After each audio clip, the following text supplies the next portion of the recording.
Les petites Paul McLuy, une soirée bien tranquille. Dans un apéro dînatoire, il y avait une charmante demoiselle qui était là, assis, proche, sur la table, et qui sirotait son verre tranquillement. Les gens qui étaient tout autour d'elle ne la voyaient pas beaucoup.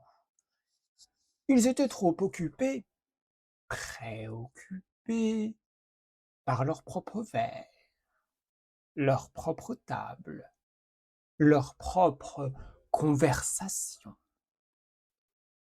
Pourtant, elle était jolie de visage. Elle ne manquait pas dans quelque chose qui aurait fait souhaiter à la rencontrer. Oui, de jolis traits, mais surtout des traits intéressants, captivants. Intérieur, fort et élevé, bref.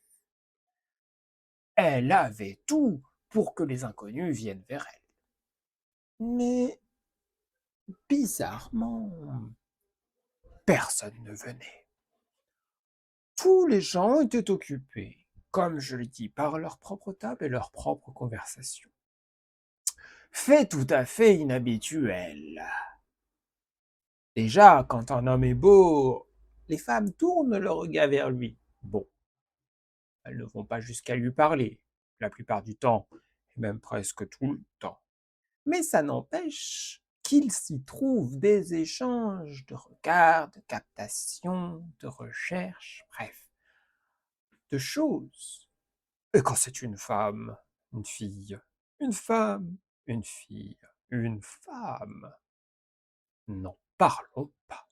Alors là, ce sont tous les gens qui accourent avec force, féroce, vélocité et vélo.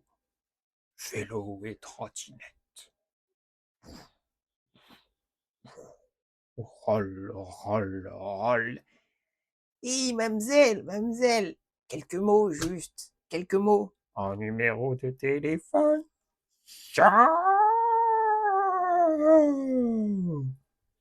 Enfin, vous m'avez compris. Oui, c'est ainsi que les choses se passent habituellement. Mais ce soir-là, par le plus étrange des hasards, par, je dirais plutôt, la plus étrange des circonstances, personne ne prêtait un regard à cette jeune femme qui pourtant était seule et avait tout pour elle. Et elle en était très contente. Oui.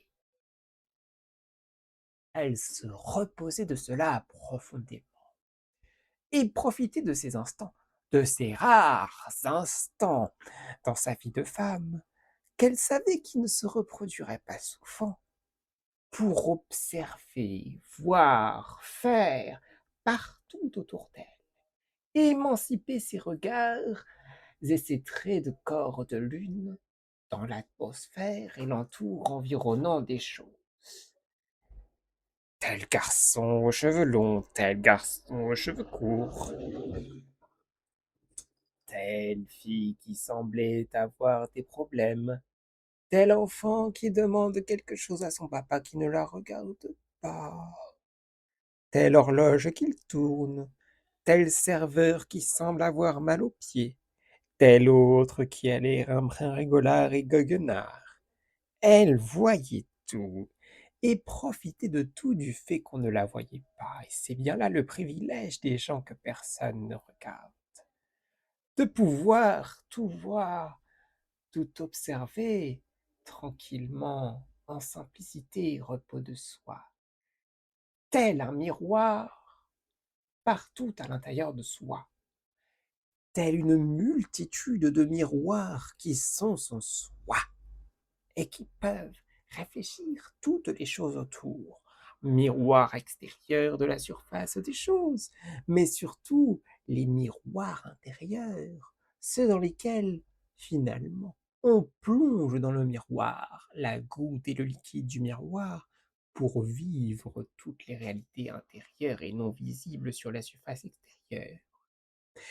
Elle nageait dans ces eaux-là en joie d'elle-même. Oui, c'était un vrai plaisir. Et elle y prit du temps, du bon temps, du goût, du bon goût et de la longueur, encore et encore. Elle était là et ne voyait plus passer sa soirée. Elle rattrapait tout ce temps perdu à avoir été vue où elle-même ne pouvait pas voir, mais ne pouvait que fermer les choses et avoir son couloir droit de vie fonçant devant elle, sans écoutille sur les côtés, car elle ne pouvait s'en offrir le luxe. C'était trop, ce n'était pas possible, cela aurait entraîné à trop de choses et de complications et de dangerosité, surtout pour les restes de sa vie. Elle en profitait.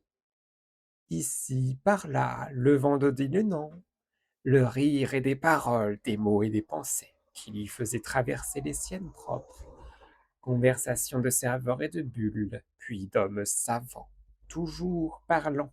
Les poissons de couleur et d'espèces, ici c'étaient des merlans, là-bas des saumons, et encore là-bas des brochets.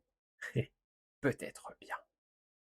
Et voilà ce qu'avait été sa soirée. Avant qu'un beau soir, sans même qu'elle ne s'en rendît compte, et tandis que tout le monde était parti sans que personne ne lui ait prêté la moindre attention, enfin et finalement vint un serveur, le plus timide de tous, le moins regardant de tous, celui qui n'osait même pas regarder ses propres pieds. On va se fermer, dit-il, le regard de travers, mais la regardant tout de même, et c'était là le premier regard qu'elle reçut de la soirée. Il n'en fallait pas moins pour tomber amoureuse, et dans ce genre de situation curieuse. Ce qu'elle fit ou ne fit pas, seule elle le sait. On va fermer. Alors elle partit, heureuse de sa soirée, et sachant bien que le lendemain, ce ne serait plus comme ça. Plus jamais comme ça.